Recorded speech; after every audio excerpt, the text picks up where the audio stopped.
Time to talk about your health. Living a Primal Lifestyle. With your hosts, Nico and Ellen Haan.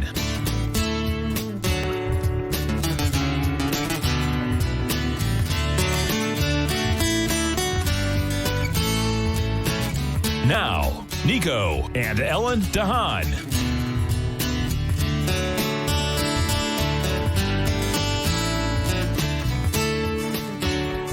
Good morning, I'm Nico Haan. Welcome to Living a Primal Lifestyle, where we explore a return to a more balanced and natural wild world.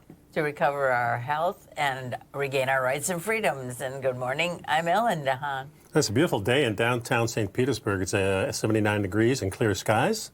Yeah, and a big full moon. Yes, beautiful. Bright full moon this And I'd morning. like to remind you to pick up the Primal Edge. This is normally $120. We're selling it for $89 if you get on your subscription.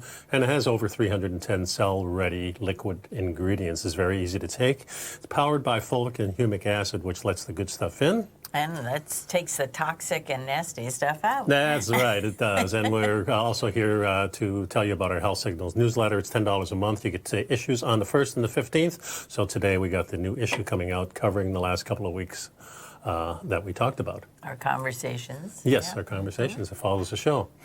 So last week we really started on this journey talking about how animals are so specialized and they know exactly what to eat, and we're kind of confused about it.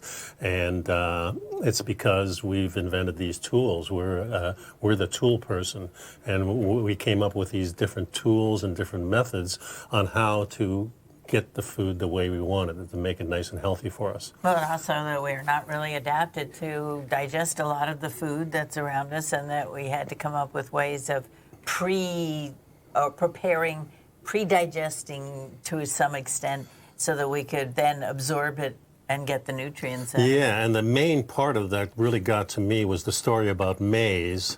And there was a whole culture built on maize. We know the Aztecs and the Mayans and maybe cultures before that ran out of the animals. Just like in North America, we ran out of the real large animals, and we started incorporating other things besides animals.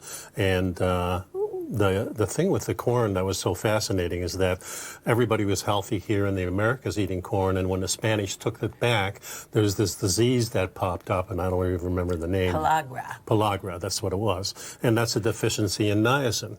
Yeah. So And with that from the changes they made or the mutations of the corn stalk as they grew it in Europe? Yeah, It changed the corn.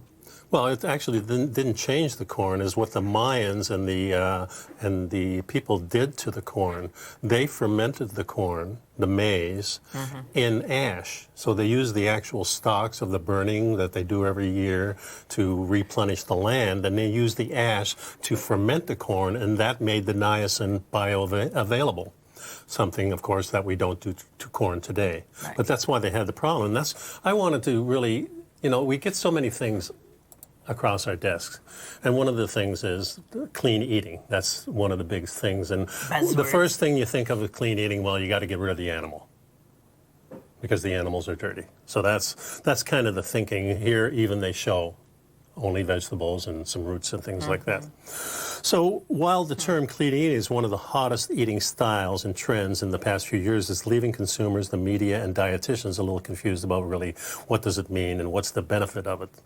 And the core definition, they say here, clean eating, that most of the advocates agree, that choosing whole foods as they are closest to nature, and that's their best. Their least processed state. The closer you are to the original food, the better. The cleaner it is in terms of this article. Yeah, and that's kind of the clean, if you eat your vegetables, there's a lot of raw food diets and things like that. But we know from our conversation last week, and of course we know this because this is the way we eat, that a lot of these vegetables aren't in the right form for us. In other words, a lot of the stuff that's good for us that's in there is not bioavailable to us. And one of those things was the niacin in the corn. But this happens with wheat and with rice and with barley and all these different grains and a lot of different vegetables. And this is why we see so many different processes. Because processing food is part of what human beings always did. And now it's kind of getting a bad rap. Oh, don't eat processed meat. Well, maybe what they're putting in it isn't so good, but that doesn't mean that all of it is. And they talk about highly processed versus processed. Right. And the article is really not advocating, stopping eating anything that's been put through any kind of process. It's just talking about the more processes there are, the less nutrients and the less available value to your body. But that's not necessarily true. Right. It just because we have things that we process and they makes them better. Right. And that one instance. But it depends on how you process it. No doubt about it. Yeah. So that's the thing. The processed food continuum, and most foods fall into what I like to call a processed food continuum. A whole apple plucked from a tree, and then soon after it's eaten as a whole food. It's the truest form of... It's the closest to its natural. Yeah. Our ingredients are added to pre-cut, bagged apple slices to prevent them from browning. Right. Canned apples have their skin removed and usually sugar added to their liquid. Apple juice is free of pulp and skin, resulting in very little fiber in the end product. Whether that's good or not doesn't really make too much difference. Fruit cocktail, juice cocktail contains apple juice, but plenty of added sugar too. So a lot of these processed foods, and that's the kind of processed foods we really don't like. Mm-hmm. Well, and what do they talk about? They call the acronym is CRAP. It's where was that? It was. Yeah. It's refined. It's what was the C? I don't know. I lost it too. All right, go ahead. Well, the next thing in here, they're talking about. Let me get this cursor going here. They're talking about grains. Whole grains are better than refined grains. And of course, back in the 60s, I got on the bandwagon. I started eating brown rice. I even ate it raw at some instances because they said it was good for us. But the guidelines for the Americans at 2015 to 2020 promote that at least half of all grains should be whole, meaning that containing the bran and the germ, not just the starchy part. However, there's not a single group meeting this recommendation. And they talk, okay, I got CRAP is chemicals, refined sugar and flour, artificial sweeteners, colors and flavors, and preservatives. Mm-hmm. So those are the kinds of processing that we're trying to avoid, as opposed to the possibilities of treating the food and pre-preparing the food, and which we're going to talk about. Yeah, and I can see it in the case of adding no sugar, but they also have it here where they're talking about adding no salt, and we know that salt, we use a lot of salt in our cooking. We a lot of times will prepare meat ahead of time, even 24 hours ahead of time, add some salt and some other spices to it to help start the breakdown process and make it easier for us to digest. It starts breaking down the enzymes. Yeah, so if this article says that, don't add anything to anything, then we're really talking about a completely different animal than what we were talking about last week, where we're talking about processing to make it better for us to digest it. Mm-hmm. And the whole premise behind this is that the animals now are gone. There's not the big animals anymore, so we need to maximize something else. Yeah. So we get back, let's get into that. Okay.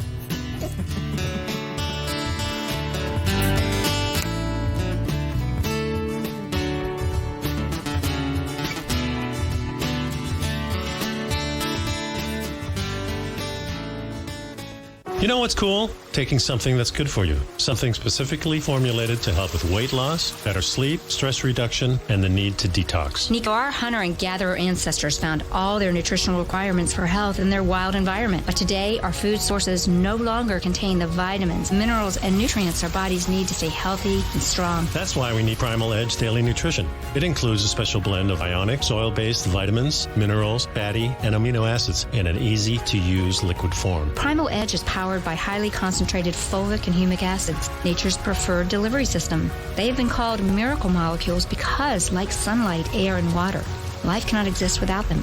That's right, Paige. They ensure we receive all the nutrition we need to be healthy and thrive. We take it every morning. Primal Edge, formulated and approved by Nico and Paige of Living a Primal Lifestyle. Buy it today for just $89. Click on the Primal Edge banner on the front page of TFNN.com.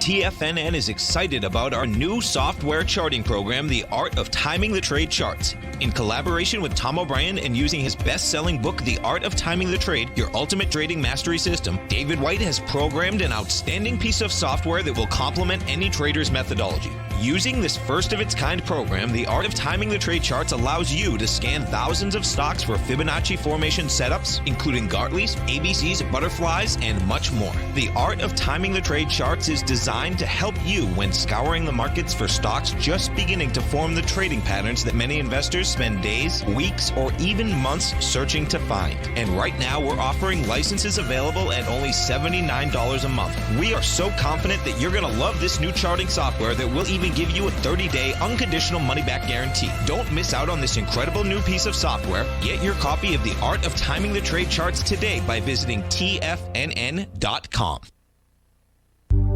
Will the S&P 500 continue to climb? For bold trades on U.S. large-cap stocks in either direction, trade SPXL, SPUU, or SPXS. Directions Daily S&P 500 Bull and Bear Leveraged ETFs. Direction Leveraged ETFs. An investor should carefully consider a fund's investment objective, risks, charges, and expenses before investing. A fund's prospectus and summary prospectus contain this and other information about Direction shares. To obtain a fund's prospectus and summary prospectus, call 866-476-7523 or visit directioninvestments.com. A fund's prospectus and summary prospectus should be read carefully before investing. An investment in the funds is subject to risk, including the possible loss of principal. The funds are designed to be utilized only by sophisticated investors such as traders and active investors. Distributor Foreside Fund Services, LLC.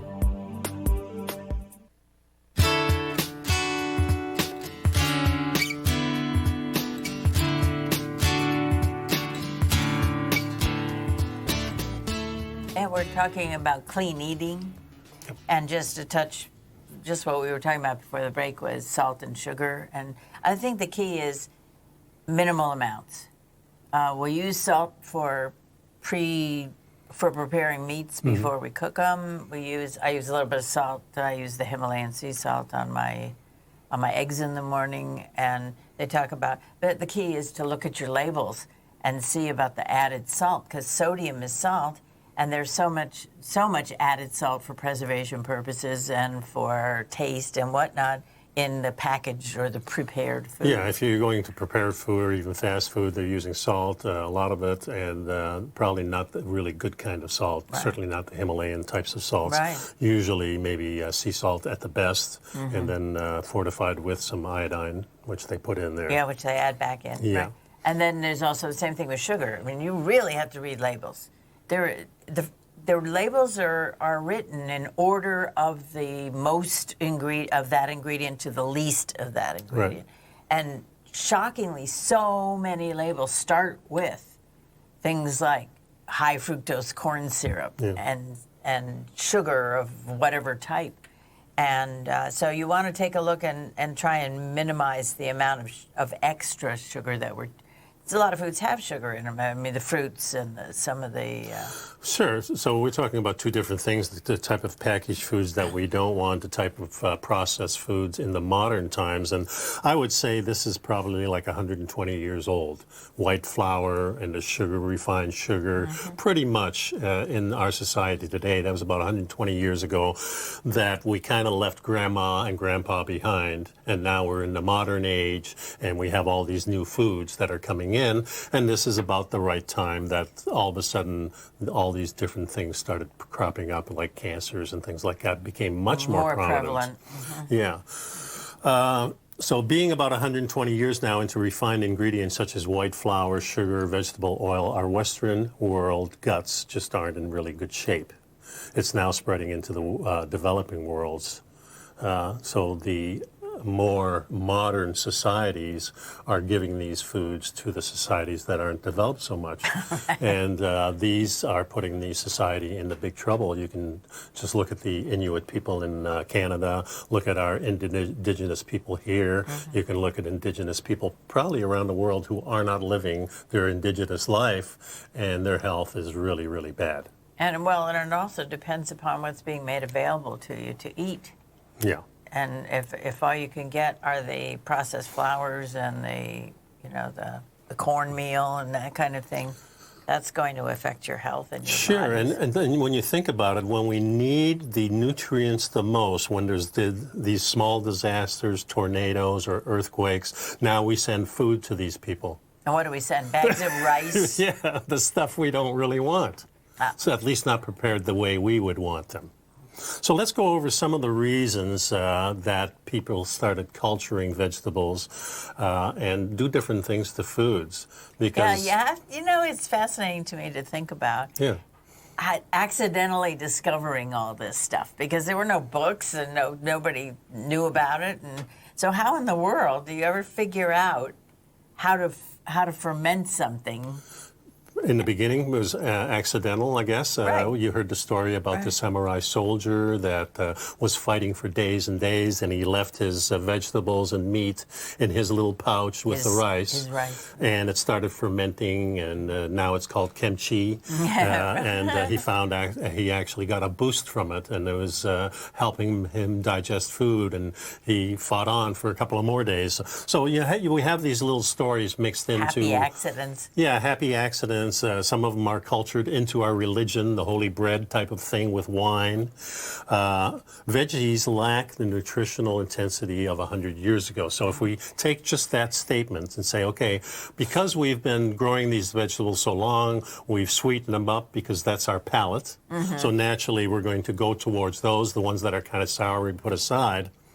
But maybe our grandmother wouldn't have done that. Maybe our grandmother would have said, hey, the sour ones are the better ones. They have more nutrients in them, and I can change how they become available to us. So the lack of nutrition, the changing of... And part of the problem is that the soil doesn't have the same nutrients in it that No doubt when we about grow that. our vegetables.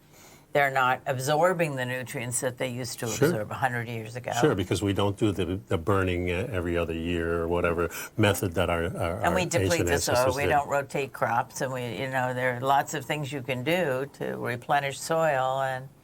And if you're growing massive amounts of in agribusiness, you're not worrying about it. You throw fertilizer in there, you throw pesticides in there, and it's all part of the food. That sounds really nice. Yep. So here's some reasons that cultured vegetables came into being. First of all, What's a cultured vegetable, by the way? cultured vegetable is you add something to it like salt, or maybe you sour it, or you soak it, or maybe you let it ferment a little bit more. These are all the processes they used in cultures, and they actually extended the food so it would last longer. So now you could put it in a jar or some kind of container, sour it, and now it becomes not only bioavailable with the nutrients to us, but it also stays on the shelf a lot longer. Right. It doesn't deteriorate and it doesn't go bad. Right. So that all involves microbes. It involves the bacteria that's around us all the time, and that's how you end up with the fermentation process. Right. So you can just soak something, but if you add a little bit of a starter, some microbes into it, now you're fermenting it. Right. So the difference between just soaking and fermenting is the actual culture or the bacteria that you're using to change the food and make it more healthy. And then you start with soaking, and then the microbes, I think originally what happened was the microbes were in the air or whatever, and they got in there. Salt is one way of adding it too. Yes. Sugar is another way. Brining. Yeah, so there are all these different spices and things that you can use, and I'm sure to discover them. And how did we come upon this? Well, I think maybe it gets down to the basics, where the ones who didn't aren't here anymore, and the ones who did survived. Yeah, well, it makes sense. The quality of the food and the availability of the nutrients and the ability to maintain your health. And also, I think it'll have to do with taste. So if there's something on the ground, and later on we'll get into some of the things like beer and spirits and things like that, because they were probably, the indication is that they were the first things that we Fermented. Maybe we picked up some kind of fruit that was on the ground and it got soaked and it got some bacteria in it, and you were so hungry you ate it anyway. You got a buzz and you go back to the tribe, say, look what I found. Find some more of those. Yeah, exactly. So then you figure out, well, how did this come about? And it's been on the ground for a long time. Some kind of bacteria. I'm sure there was a method somebody figured out. Thank goodness. Yeah, I think it was a mere matter of serendipity, happy accidents, and they didn't know about microbes and bacteria until relatively recent in human culture, but they certainly knew what they liked and they knew the results, and I don't think they thought about and they didn't think about the health aspects so much of the fermented spirits, but it played an important role in the religious rites and the altering your state of mind and that kind of thing to make you more receptive. Yeah, and there's another thing that it changes too, and we'll go into that after the break. So stick around, folks. During the break, please pick up the Primal Edge, our one-shot wonder, and take a look at the newsletter, and we'll be right back.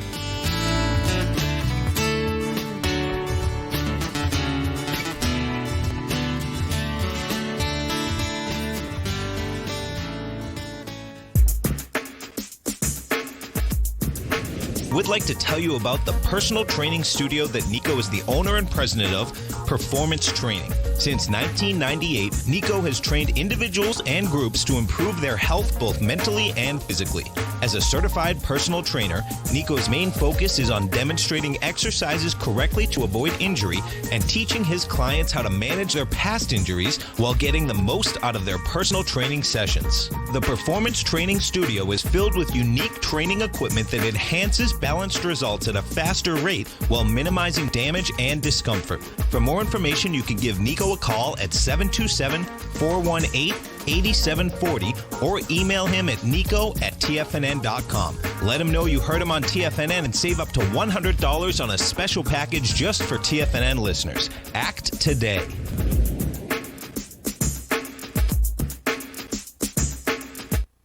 If you're not currently using the TAS Profile Scanner when looking at setting up your trading opportunities, then your arsenal is short a mighty weapon. The TAS Profile Scanner is a standalone piece of software that instantly filters over 2,500 global financial markets such as stocks, ETFs, commodity futures, and Forex. Headed by Steve Dahl, TAS understands that in today's technological world, the use of top-flight software applications and technical analysis expertise is essential to successful trading in today's market. You also gain access to the webinar that Steve Dahl and Tom O'Brien just hosted, The Best Way to Use the TAS Profile Scanner to Profit. This webinar archive is available for all subscribers immediately upon signing up. All new subscriptions also come with a 30-day money-back guarantee, so you have nothing to risk. Start your subscription by visiting the front page of TFNN.com today, and you'll find the TAS Profile Scanner under the Services tab. Sign up today. Are you in the market for buying or selling real estate in the Bay Area, including the surrounding St. Petersburg, Tampa, and Clearwater markets? Tiger Real Estate LLC is a firm that has extensive experience in the Tampa Bay area. Whether you're looking to sell your current property for maximum value, or you're in the market for a second home or investment property, Tiger Realty has the experience across all areas of real estate in the Tampa Bay area to help buyers and sellers make the most informed decisions across all price levels. From the price you should be paying per square foot in certain up-and-coming areas to the type of cash flow investment properties are capable of creating, Tiger Real Estate can help you make the best decision when it comes to all areas of the market. Before you make one of the biggest decisions of your financial future, call Tiger Real Estate LLC today at 727-329-8322 or email us at tiger@tfnn.com. That's 727-329-8322. Call us today. This segment is brought to you by Think or Swim. For more information, just click the Think or Swim banner on the front page of TFNN.com.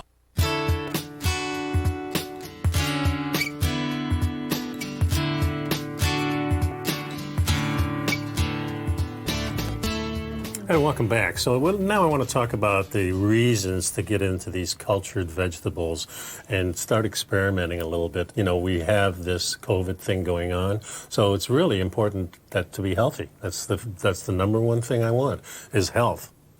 So a lot of information is about how like you said, the soil isn't that good, so the plants that we're growing aren't not as nutritious. They don't have the same impact as if you go out in the woods and find like an herb that's been there for 1,000 years and growing and not changed at all. It's just supreme, and that's what you want. And this is what the shamans can go into the jungle to look for. So because the nutrition isn't there, now we have to boost these things, and we're eating different things. You know, if we were eating mostly animals and now the big animals are gone, we're after the smaller animals. They don't go as far, or maybe the animals just didn't come back this year. And now you've got to come with some things, and this is where maize and the rice, the big staples of the world, all the staples that we have today, is what we're talking about. The survival foods. The survival foods, yeah, they really are survival foods. So some of these processes, it says here, for example, according to Dr. Natasha Campbell McBride, that cultured cabbage has 20 times more bioavailable vitamin C than just plain raw and sautéed cabbage. And of course, there's been many stories about boat captains that have these big vats of cabbage that they took with them to get the vitamin C, so they wouldn't get the scurvy. So this was one of the first things that I remember as a kid, because in Holland we had a day of the week that we would eat sausages. And our sausages in Holland are a little bit harder to digest, so we paired it with a cultured vegetables, which in the days in the 50s was always cabbage. The sour cabbage. Yeah, sauerkraut. So sauerkraut was a big staple in our house, and we used it a lot. A lot of times it was always there by the stove. If you're going to eat something, you can grab a little of that to go along with it to help in the digestion. Yeah. There are also a lot of these processes are really good for preserving the vegetables past their season. Yeah, exactly. And so in the wintertime, you can still have access to vegetables and the supplements to your meals. Yeah, and I remember when we first moved to Canada, we had this little house on the 100 acres of land, and my grandfather was there, and he was the one that was preparing all these vegetables in our root cellar. I was always interested in that stuff. No, you can't eat that stuff now. You have to wait a while. Was the root cellar, did it have a dirt floor? Or? Yeah, it was really a root cellar. Interesting. It was a semi-basement. Good memories. And they talk about the digestive aid of things like sauerkraut. It helps you avoid the food coma kind of feeling after you eat. Right. You know that. And it helps in the wintertime when you don't have access to vegetables. And it also talks here about the fact that the cultured vegetables are potent detoxifiers. And of course, any time you want a detoxifier, but you definitely want it during times of stress and pandemic and that kind of thing. And it says, but it does say that they're very potent.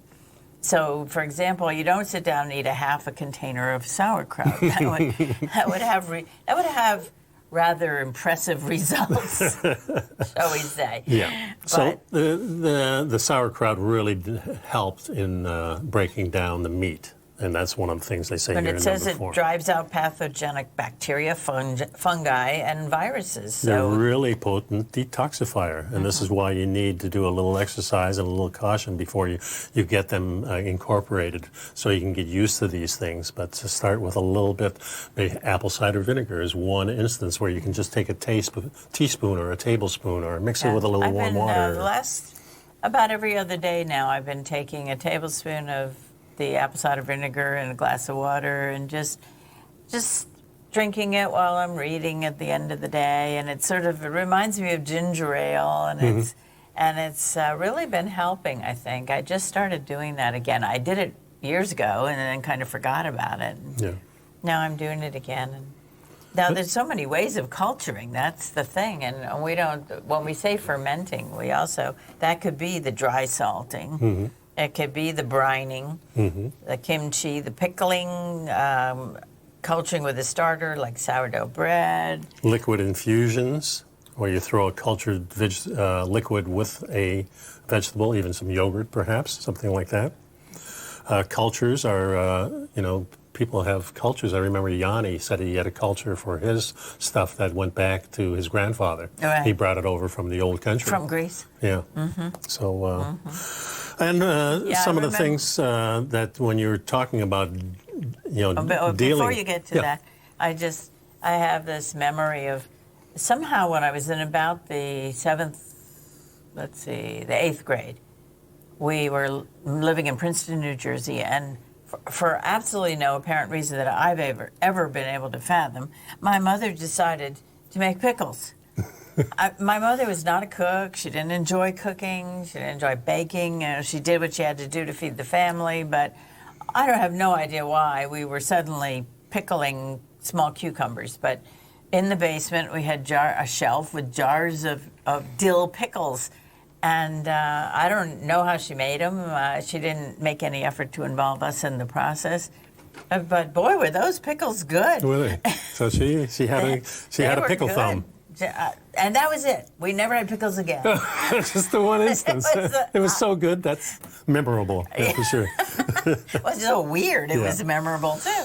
So in this article, there's a whole thing about hygiene, how to incorporate hygiene into the fixing of these things, some tools and tips. I think the key is that you're dealing with microbes and bacteria, and you don't want to add any foreign microbes and bacteria into the process and taint the fermentation. And I've done a little bit of this in my past. When I was in microbiotics, we talked a lot about fermenting vegetables at that time, and I did some sauerkraut and some other things, and it came out all right. It was better at the store, to tell you the truth, but maybe I was just getting used to it, So, but I was thinking about making some pickles. I don't know. Sure. I had some dill pickles. I think we might have to go look for some small cucumbers. Sure, we can try it. I'm willing to try it. I mean, stuff like that can be a lot of fun. Yeah. So I'll throw naturally we'll throw this stuff in here. It has a lot of information about how to do these things, how to start this, what kind of containers to use, what the end product should look like. We're not going to go into all that, but I think it's really interesting that this is what will help us during these times. If you're not culturing your own vegetables, this might be a good time to start. After all, you're probably home. Yeah. So everybody's baking sourdough bread, which is, at least it's sourdough, you know. So there's the different reasons, too. So when we come back, we'll go into some of the reasons and some of the different soaking techniques and some of the science behind these fermented foods. Okay, so stick around, folks. We got a lot more. In the meantime, we want you to pick up the Primal Edge. And I'm always searching for my cursor here. Where is it? I don't know. It's over there. Yeah, it's over there someplace. But Primal Edge is here, so you order it and it'll be on your door. So to take care of that, and we'll be right back, folks.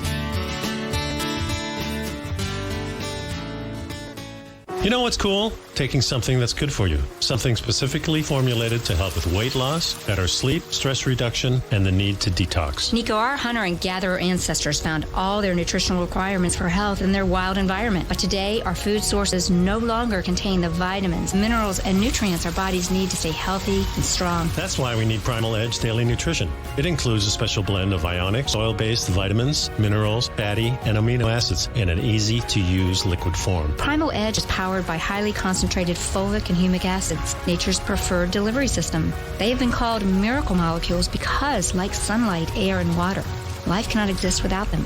That's right, Paige. They ensure we receive all the nutrition we need to be healthy and thrive. We take it every morning. Primal Edge, formulated and approved by Nico and Paige of Living Primal Lifestyle. Buy it today for just $89. Click on the Primal Edge banner on the front page of TFNN.com. The gold market has taken off topside in a large way in 2020. If you want to take advantage of this sector, now is the time to subscribe to my gold report.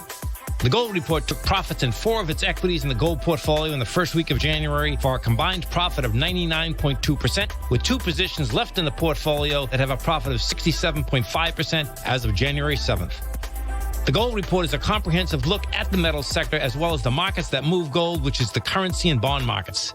New subscribers get a 30-day money-back guarantee, so you have nothing to lose. Every Monday morning, I publish the Gold Report with coverage of gold, silver, bonds, the XAU, HUI, GDX, as well as more than 30 different mining equities.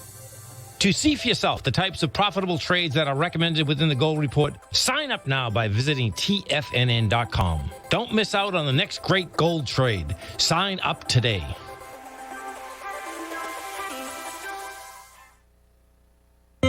David White's newsletter, The Technology Insider, is focused like a laser on finding the next big things in technology. If you had invested only $10,000 in Microsoft in 1986, you'd have been a millionaire by 2000. Disruptive technology like Microsoft's is the key to these massive long-term profits, and the Tech Insider is the vehicle from TFNN to capitalize on these opportunities. This is the go-to newsletter that identifies, monitors, and profits on mostly little-known cutting-edge companies with great long-term prospects. David's experience is as an inventor of Emmy-winning animation products for TD and Hollywood that propelled a company public. Match that with 14 years as a full-time trader, and he's uniquely qualified to guide you through the light-speed world of ever-evolving high-tech. If you're ready to ride the next big technology bull market for less than $40 per month, log on to TFNN.com and get your 2-week free trial to the Technology Insider. Get in on the ground floor of the next big thing today.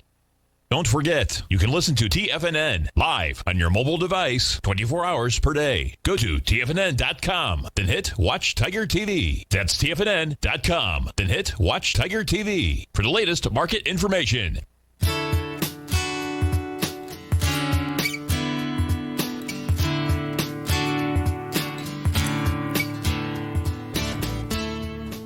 We've been using the term fermentation. And most people think of fermentation as being alcoholic beverages or something of that nature. But there's a good definition here in this article. Fermentation refers to the chemical conversion of carbohydrates, such as starches or sugars in food, by beneficial bacteria, yeasts, or other microorganisms into alcohol and acid.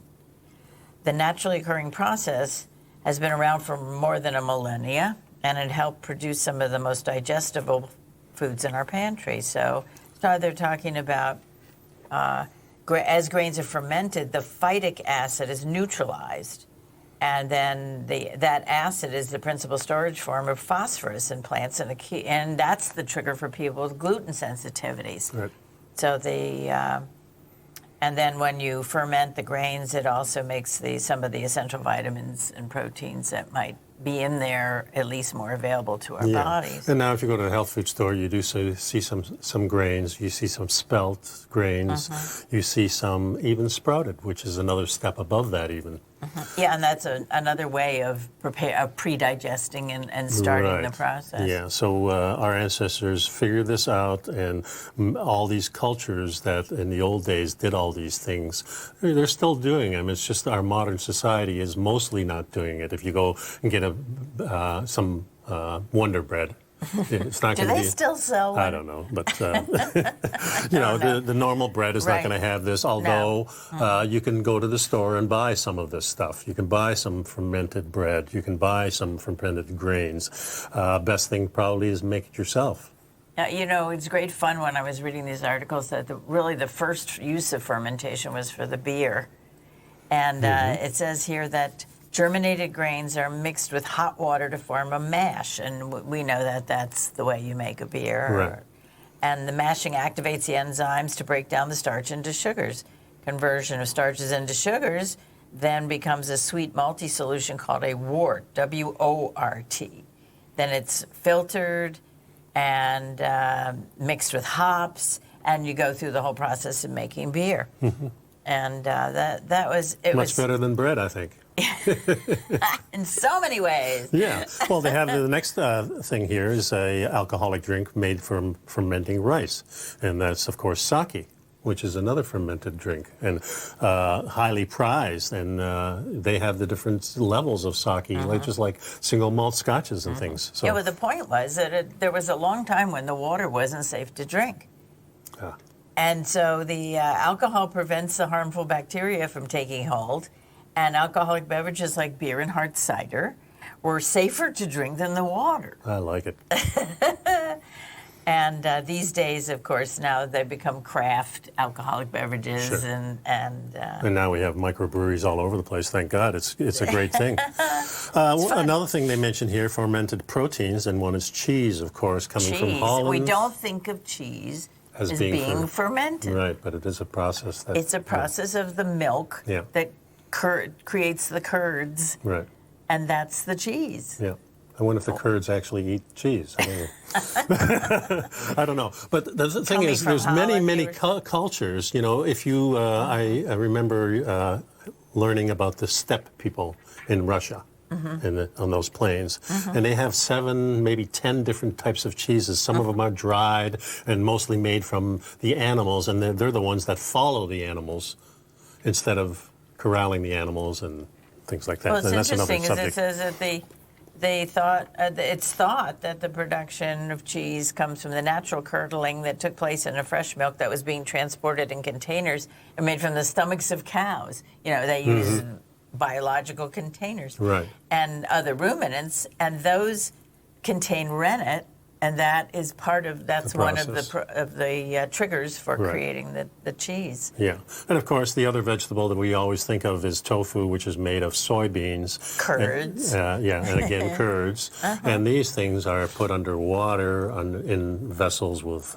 brine and soaked for many, many years. The good stuff is 8-10 years old, and somehow they figured that out too. Traditional Indonesian fermented food, tempeh, is produced by culturing soaked, hulled, and partly cooked soybeans and other grains like barley until they bind together in a brick-like form. And then an acid such as vinegar is added to the unfermented beans to lower the pH and encourage the natural fungi. But the little brick form, this is something that you can carry. You can see that happening. Exactly. And kimchi? Kimchi, like sauerkraut, is made from salted fermented cabbage. Originated in Korea, the dish contains finely grated vegetables, chopped local cabbage, salt, seasoning, and most prominently garlic and chili. I didn't know chili was in that. Yeah, I'm going to look that up because I'm not familiar with kimchi. Another fermented fruit is coffee. Well, now there is a cultured coffee. Right. And it takes out a lot of the caffeine. Darn it. Yeah, so I won't be using that. We do have our priorities, don't we? Yeah.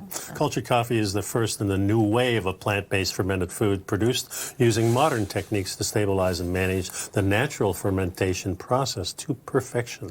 And they're trying to get rid of that. Well, they're trying to get rid of the acid impact of the coffee and the jitters. Yeah. But we took care of that by using the bulletproof coffee by recipe. using a little bit of MCT oil or a little butter or some kind of other type of fat that you can add to it.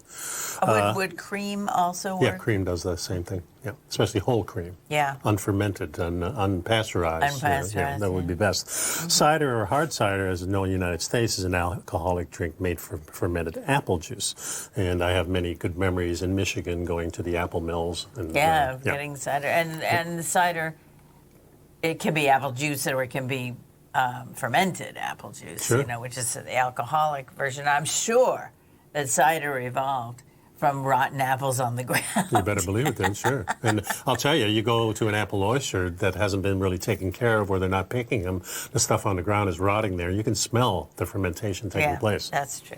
Yeah. Wine. There you go. There's the last one on the list here.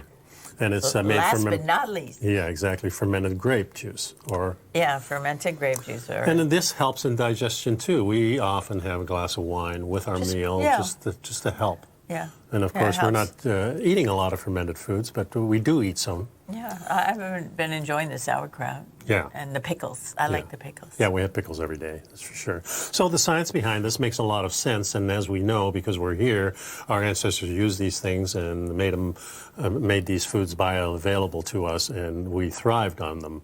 And we're still thriving on them today, but not as much because our modern companies typically are not doing this, although we do see more and more companies getting on the bandwagon And even more restaurants. You know, if you go downtown St. Pete, we have a lot of restaurants there that are now specializing in some of these things. It's really amazing. Yeah, it's interesting. The question is it going to be a fad, or is it going to be something that people start incorporating into their diets? Well, probably a little of both. Yeah, and out of necessity, I think it may end up being a little of both. Yeah. So we got a little bit more time left, so when we get back, we'll talk a little bit about the alcoholic part and how beer created civilization. We'll be right back, folks.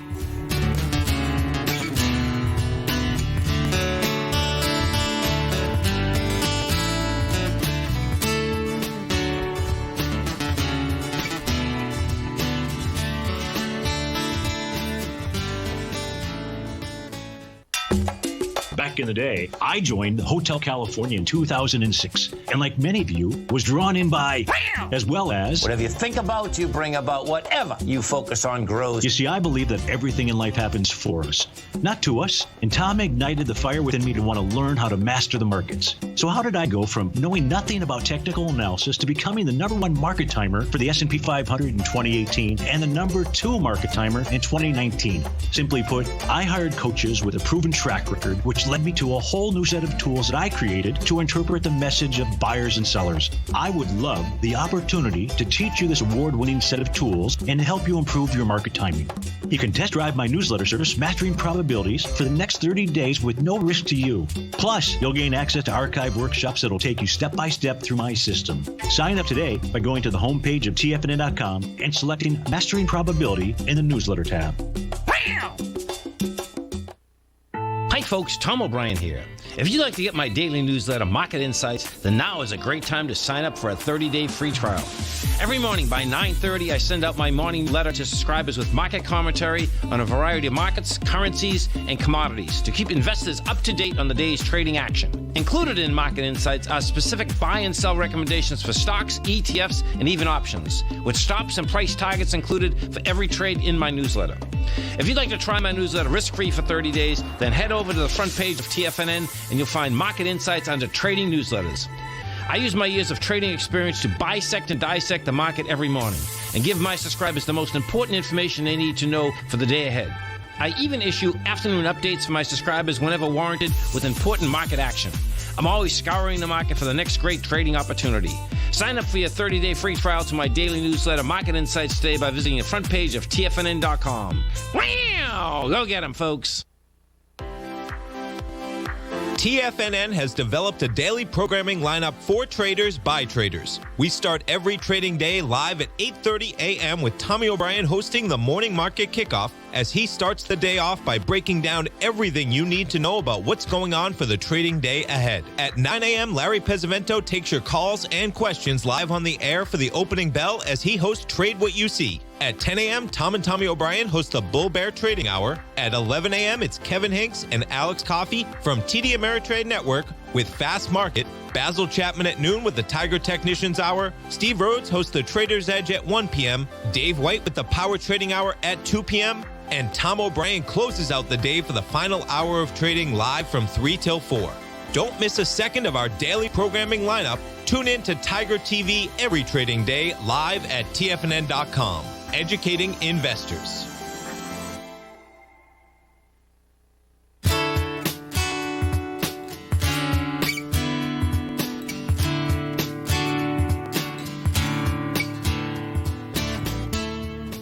Traditional thought has it that grain was first cultivated as a way to carry because the armies needed it, and it was easy to carry, and it was easy to make bread and whatnot.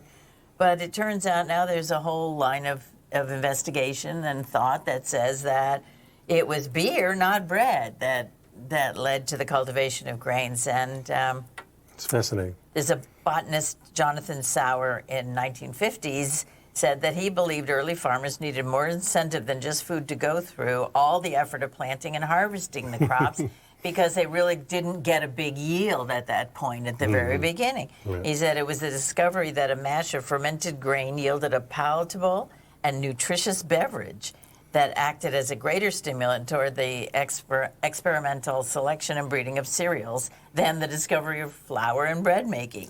Yeah, the authors here, Solomon Kotz and Mary Volt from the University of Pennsylvania, added to the argument in the 1980s. They titled the argument, Bread and Beer, the Early Use of Cereals in the Human Diet. People didn't just enjoy the altered state of awareness that came from drinking beer, they argued. It was also nutritionally superior to every food in their diet other than the animal proteins. Yeah, and beer was safer to drink than water. That's so, right. We had talked about that a few minutes ago. Right. It's very interesting, and they're continuing to look into it. The earliest evidence of beer making goes back to the Natufian culture, which predates the Neolithic period that is generally associated with the beginning of farming. The Natufian were hunters and gatherers in the eastern Mediterranean, in the area that's now Syria, Jordan, and Israel. Perhaps as early as 13,000 years ago, and archaeological remains were found, including grindstones, brewing vessels, and other tools that might have been used in making beer. Yeah. It makes sense, too, because this is something that not only does it taste good and is good for you as far as digestion is concerned, but it gives you a buzz. And we've always been after that. We always like the alternative states. I mean, why not? After a hard day's work, right? You want to just vent and just go out and just say, give me a little buzz. Yeah, well, we're talking about cultural factors that led to it. Yeah. Part of the feast. So enjoy your feasts and social gatherings, folks. And be healthy and well. A little early to stop by the beer place, I guess. We'll see you next week, folks. See you next week. Bye-bye.